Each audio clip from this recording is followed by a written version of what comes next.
Ayer se confirmó el despido de un nuevo grupo de trabajadores de Diario El Comercio. Recordarán ustedes que la semana anterior cerrábamos justamente la semana haciendo un llamado a los directivos del comercio para que paguen los salarios de los trabajadores a quienes les adeudan durante 4 o 5 meses y a los ex trabajadores de igual manera, personas jubiladas que no pueden cobrar todavía sus liquidaciones. Y hacíamos también, digamos, público nuestro mensaje de solidaridad por lo que estaban atravesando los trabajadores del comercio, que habían tenido la osadía de reclamar por los derechos que les corresponden por ley. Que además los derechos de los trabajadores, como bien dice en nuestra Constitución, son irrenunciables. Y lamentablemente por el hecho de haber reclamado por sus derechos, los directivos del comercio han tomado medidas sancionatorias. ¿Cuáles son? Despedirlos. Hace 5 días, trabajadores del Grupo El Comercio se declararon en huelga de manos caídas, ya que les deben 4 meses de sueldos y aportes al IES, así que dejaron de actualizar la edición digital, que desde hace más de 10 años había estado alimentada con los temas de la coyuntura nacional. Ayer, Ronald Ladines, corresponsal en Guayaquil, confirmó que él y otros compañeros fueron despedidos. Hace apenas media hora, esto decía ayer Ronald Ladines, me llamaron para comunicarme sobre mi desvinculación. Lo justificaron diciendo que van a orientar al medio hacia lo digital y que existirá una reestructuración, detalló Ladines. Le telefonió Cristian Escudero, jefe administrativo de la redacción. No ha tenido contacto con Marcos Vaca, el editor general, ni con Ramiro Rivera, presidente del directorio del Grupo El Comercio, quienes de paso están al día con sus sueldos y ganan sueldazos, ¿no?, porque son directivos. Aunque se desconoce la cantidad exacta de personas que fueron desvinculadas, se sabe que se convocó a una reunión solicitada por el jefe administrativo de la redacción a pedido de Paola Montenegro, actual presidenta del medio, a quien conformaban la redacción. Sin embargo, del total de trabajadores 90 a escala nacional, solo se incluyó a 65 en la cita. Se podría suponer que se despidió a 25. Ladines detalla que no conoce si los 25 periodistas y más trabajadores fueron en efecto desvinculados. Sin embargo, no constaban en la convocatoria. Aseguró que tanto él como otros 2 compañeros que estaban conformando un comité en defensa de los empleados fueron despedidos. Al final del día, lo que se conoció con respecto del tema del comercio es que al menos serían un centenar de trabajadores los que habrían sido desvinculados de esta empresa de comunicaciones. Al menos 100.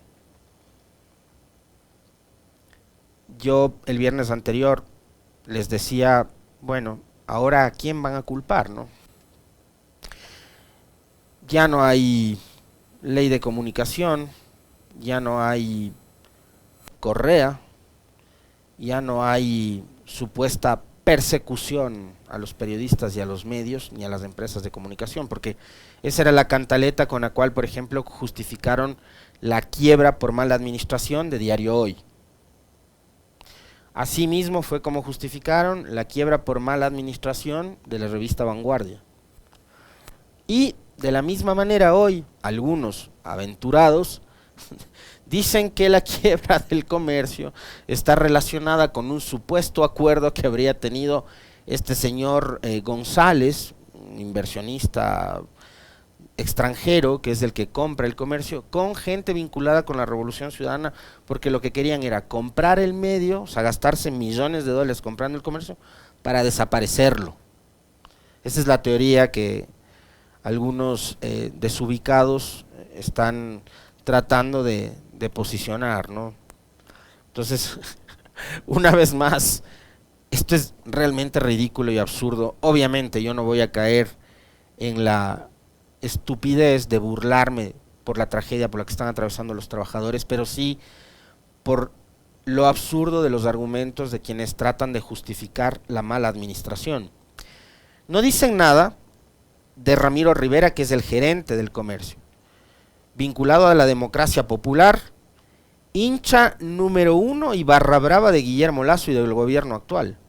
No dicen ni lo mencionan a Ramiro Rivera, actual administrador del comercio, gerente, pero hablan de supuestos vínculos del dueño del periódico con gente cercana al expresidente Correa. O sea, esto es de locos.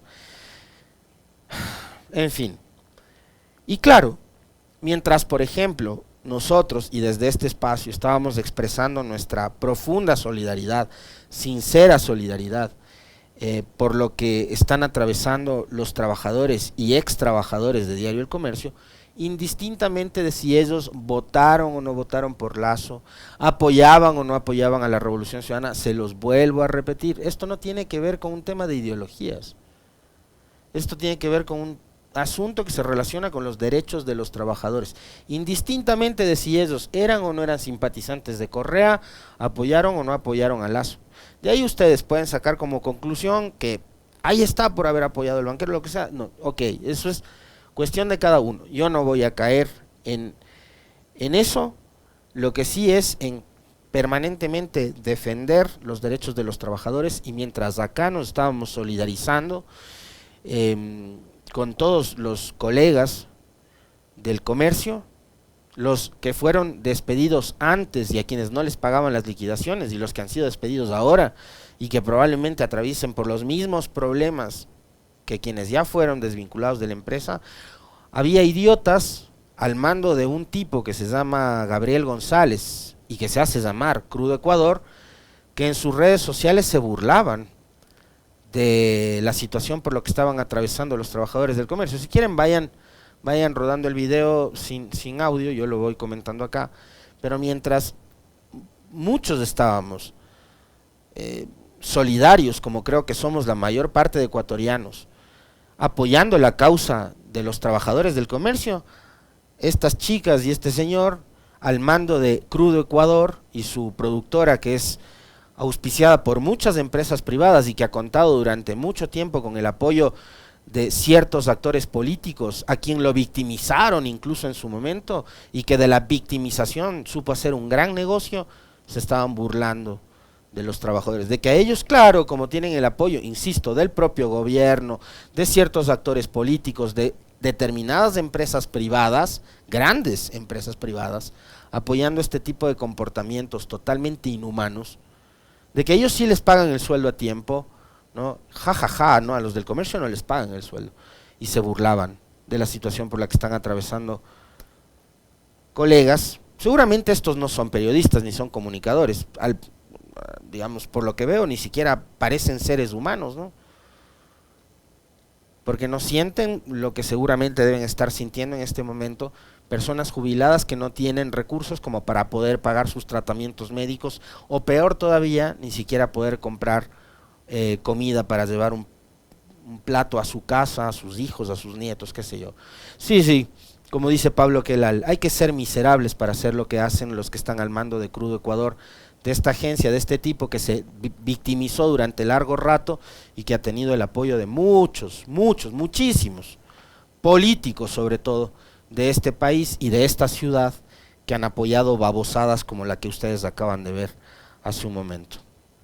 Este tipo trabajó en el Troll Center del gobierno de Lasso, trabajó en el Troll Center de María Paula Romo y del gobierno de Lenín Moreno. Y este tipo de gente son los que Fundamedios los considera creadores de contenido, entre comillas, y es a los que defienden en estas supuestas alertas, cuando alguien osa decirles que lo que hacen está mal. Entonces, según la línea de los señores de Fundamedios, de María Paula Romo, de Roldán, de la gente de la SECOM que dirigía Eduardo Bonilla y que contaba con el apoyo de estos mercenarios de redes sociales, cuando se burlan de trabajadores despedidos que no pueden cobrar sus liquidaciones, habrá que aplaudirles, ¿no? Seguramente. Así que expresamos desde acá nuevamente nuestra sincera solidaridad con los colegas y amigos de Diario El Comercio, que una vez más han sido afectados, desvinculados, y que hoy seguramente no tendrán ningún tipo de garantía ni de seguridad de que les van a pagar liquidaciones y de que van a ponerse al día, además, con respecto de los 4 meses de salario que la empresa de comunicaciones del comercio les debe a sus trabajadores. Desde acá, claro, hay que hacer un llamado también de atención para preguntarle al arquitecto Patricio Donoso, ministro de Trabajo, qué está haciendo desde su cartera de Estado en beneficio de los trabajadores de empresas como el comercio. Más allá de las promesas, porque esto también lo supimos hace algunos días, se había reunido el propio presidente, el mismo ministro, les habían ofrecido una serie de cosas, no se ha concretado nada. Bueno, ahora, más allá de las promesas, en lo que le resta de vida a este agónico gobierno, ¿qué es lo que va a hacer el Ministerio de Trabajo para defender los derechos de los profesionales de Diario del Comercio que han sido desvinculados? ¿Qué va a hacer la Defensoría del Pueblo en favor de los trabajadores del comercio que han sido desvinculados? Ahí queda la pregunta, y nosotros como medio de comunicación y obviamente desde este espacio vamos a estar obviamente pendientes de lo que pase con la gente del comercio y con lo que haga también el Ministerio de Trabajo para defender los derechos de estas personas que han sido maltratadas por una empresa de comunicación. Gente que ha entregado su vida a una empresa y que hoy quedan en el absoluto abandono por los malos manejos administrativos. No se olviden, Ramiro Rivera, exdiputado de la Democracia Popular, analista político, hincha número 1 de Guillermo Lasso y del gobierno actual, es el gerente de Diario El Comercio. En el comercio no está ningún correísta, ni ha sido la ley de comunicación. Correas lleva 6 años fuera del país, son los responsables de lo que está pasando hoy con el comercio. Ahí tienen a Ramiro Rivera, barra brava del gobierno de Lasso, administrando un medio de comunicación que hoy está quebrado. O que no sabemos si está quebrado, pero que por lo menos ha despedido a más de 100 personas en las últimas horas. Hay novedades, ¿no?, con respecto del tema político. A esta hora entendemos que el único binomio que ha sido inscrito es el que auspicia la lista Mover.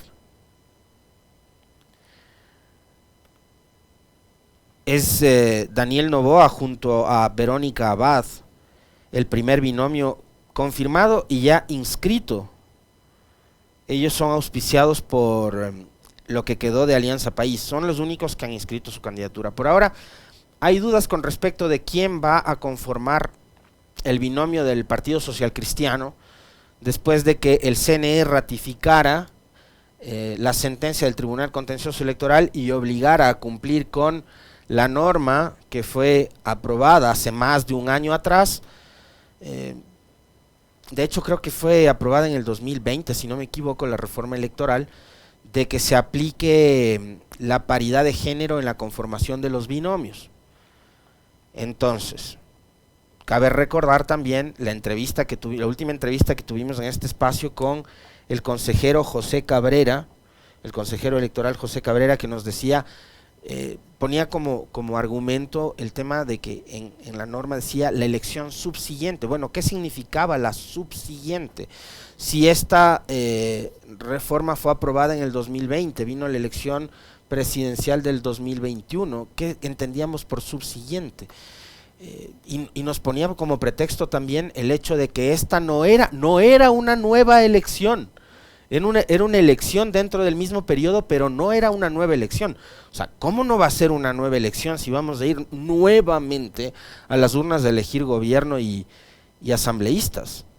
Bueno, se inventaron todo tipo de argumentos y en buena hora que se impuso en este caso, digamos, lo que muchos creen es la razón, porque había una reforma legal que tenía que haber sido aplicada para esta elección. Y finalmente los señores del CNE terminan acatando lo que dice no únicamente una sentencia del Tribunal Contencioso Electoral, sino lo que dice la reforma que fue aprobada en el 2020. Tiene que haber paridad de género en la conformación de los binomios. Así se aplicó, por ejemplo, en la conformación de los binomios para las prefecturas.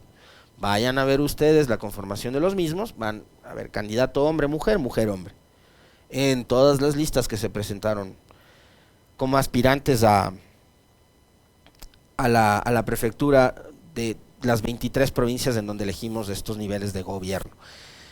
Lo mismo va a tener que pasar en la conformación de listas para la asamblea. Serán hombre-mujer, mujer-hombre. Tiene que cumplirse con la regla del 50%, ¿no? Así que queda la duda, por ejemplo, de quién va a acompañar a Dan Topic. Ya no va a poder ser José Freile, este político bastante ecléctico que tiene nuestro país, ¿no? Que dice que es de centro, más tirando a la derecha, pero que puede ganarse el voto de la izquierda, que era socialista y ahora es social cristiano, que firmó la Carta de Madrid y que es un defensor de los derechos humanos, pero que es un seguidor de Bukele. O sea, es todo menos nada. Freile ya no va a poder ser el candidato a la vicepresidencia con Topic, así que a Topic le toca buscar una mujer. ¿Quién será? Algunos comentan que podría ser la ex prefecta del Guayas, militante del Partido Social Cristiano, Susana González, candidata perdedora en la... ¿Qué dices? ¿Por qué te gozas? Susana, es que sí, eso fue un chisme que me enteré ayer en la noche. Me lo contaron desde Guayaquil, que Susana González podría ser quien acompaña a Topic en la papeleta como compañera de fórmula. Y estos dos se me gozan. Fue un chisme, ojo, es un chisme. Esto no está ni confirmado ni nada por el estilo. Es un chisme. Decían que el Partido Social Cristiano podría poner la candidata a vicepresidenta y que esta podría ser Susana González. Se sigue comentando mucho sobre el tema de Otto Sonnenholzner, se sigue comentando también mucho con respecto de lo que podría ser o quienes podrían conformar el binomio de la Revolución Ciudadana. Ayer en este espacio que fue un boom, ¿no? ¿Cuántas personas? 50.000 conectadas en el almuerzo con el Mashi. 50.000 personas conectadas en vivo con Rafael Correa, que no deja de ser solo un fenómeno político, sino un fenómeno en la comunicación política. Ayer hizo un en vivo a través de TikTok e Instagram. Yo lo estaba siguiendo en Instagram, pero entré a una reunión y ya no pude terminar de escucharle al expresidente. Entiendo que habló de varias cosas y se refirió al tema del binomio. No sé si tienes ese corte de Mashi Rafael. Si no lo tienes, no hay problema. O sea, lo que dijo Correa en ese cortecito es que será el 10 de junio, que es hasta la fecha donde se ha extendido. ¿Qué? ¿Yo qué? Ah, yo sigo ya, ok. Pensé que me decías tengo el video. Será hasta el 10 de junio cuando se puedan llevar adelante estos procesos de elecciones primarias y dar a conocer la conformación de las listas y de los candidatos. Entonces, el 10 de junio será el propio Rafael Correa, además. Ha dicho, yo seré el encargado de informarles quién va a ser el candidato o candidata a la presidencia y vicepresidencia de la República.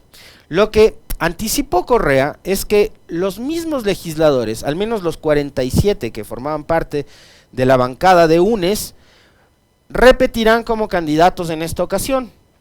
Y ahí hay un detalle no menor. A ver, hay dos detalles que no son menores. El uno tiene que ver con que al ser esta una elección excepcional y dentro del mismo periodo, ahí sí el argumento del consejero Cabrera, dentro del mismo periodo hasta el 2025, quienes fueron electos 2 veces como legisladores y al no haber cumplido el periodo completo en esta ocasión, por haber sido destituidos después de la muerte cruzada, decisión que adoptó el presidente Lasso, pueden postularse nuevamente. Entonces, por ejemplo, les cito el caso específico de Marcela Holguín. Ella había sido elegida asambleísta en el 2017 y también fue elegida asambleísta en el 2021. Entonces, según la reforma a la Constitución que se hiciera a partir de la consulta del 7 veces sí de Lenín Moreno, si completaba este periodo Marcela Holguín ya no podía postularse nuevamente como candidata en el 2025, pero al ser esta una elección dentro del mismo periodo puede. Entonces Marcela Holguín podría ser candidata a la Asamblea Nacional. ¿Pueden ser los 47? Sí. ¿Pueden ser los 137 indistintamente de las bancadas a las que pertenecían? También. es mentira, y este es otro llamado de atención a ustedes, cuando vean publicaciones de pasquines digitales, que no son ni siquiera portales, como La Data, que hace campaña abierta a favor del gobierno de Lasso y de Fernando Villavicencio como candidato a la presidencia, y también es portal Pasquín Digital que le hace barra brava a Patricio Carrillo. Cuando vean publicaciones de La Data y cuando vean publicaciones de otro pasquín digital que se hace llamar Ecuador Play, vayan a googlear, por favor, por el amor de Dios. Si ustedes ven publicaciones de La Data y de Ecuador Play y de otros más, pero de estos dos principalmente, vayan y googleen y verifiquen y contrasten y certifiquen que lo que dicen estos pasquines es verdad. Porque lo que han intentado posicionar en los últimos días es que La Data, Ecuador Play y algunos otros voceros, incluidos periodistas, han mentido con respecto del contenido del artículo 50 de la Ley Orgánica de la Función Legislativa, en el que hablaban de una supuesta prohibición para los 137 asambleístas que fueron destituidos de que no pueden volver a postularse nuevamente a una nueva elección. Acá no hubo ni censura ni nada por el estilo. Lo que hubo fue muerte cruzada, los asambleístas fueron destituidos, se van a su casa. ¿Pueden postularse para la asamblea? Sí. Pueden postularse para asambleístas, pueden postularse para presidentes, vicepresidentes, pueden postularse para el cargo que les dé la gana en la siguiente elección. Lo que viene es elección de presidencia, vicepresidencia y asamblea. ¿Pueden postularse los que fueron destituidos? Sí, sí pueden. No solo los 47 de UNES o de la Revolución Ciudadana, sino los 137 asambleístas que fueron, incluido el hambriento asambleísta Vanegas, puede nuevamente aspirar a una nueva curul en la asamblea. No hay lío. Porque si fuese como ellos dicen, y son tan tontos, son tan torpes, que si fuesen como ellos dicen, su candidato presidencial, Fernando Villavicencio, no podría candidatizarse, pues. Pero un poquito de sentido común a esta gente que supuestamente hace periodismo desde estos pasquines digitales, La Data y Ecuador Play. Bueno, con eso cerramos. Simplemente al cierre del comentario recordarles algo que obviamente no es muy comentado acá en los medios ecuatorianos y en el Ecuador en general, y los medios no le dan la trascendencia que debería, pero hay que saber que ayer Cristina Fernández de Kirchner fue sobreseída en la causa de la ruta del dinero. El juez Sebastián Casanelo no tuvo otra alternativa que dictar el sobreseimiento de la vicepresidenta Cristina Fernández luego de que el fiscal Guillermo Marijuán admitiera que en los 10 años de una investigación cargada de impacto mediático, ¿le suena parecido, conocido? Muy parecido a lo que ha ocurrido acá, ya durante una investigación de 10 años, ¿saben qué? No se encontró ninguna sola prueba de todo lo que se le acusaba a Cristina Fernández con respecto de la ruta del dinero. Así que ha sido sobreseída la expresidenta de la Argentina.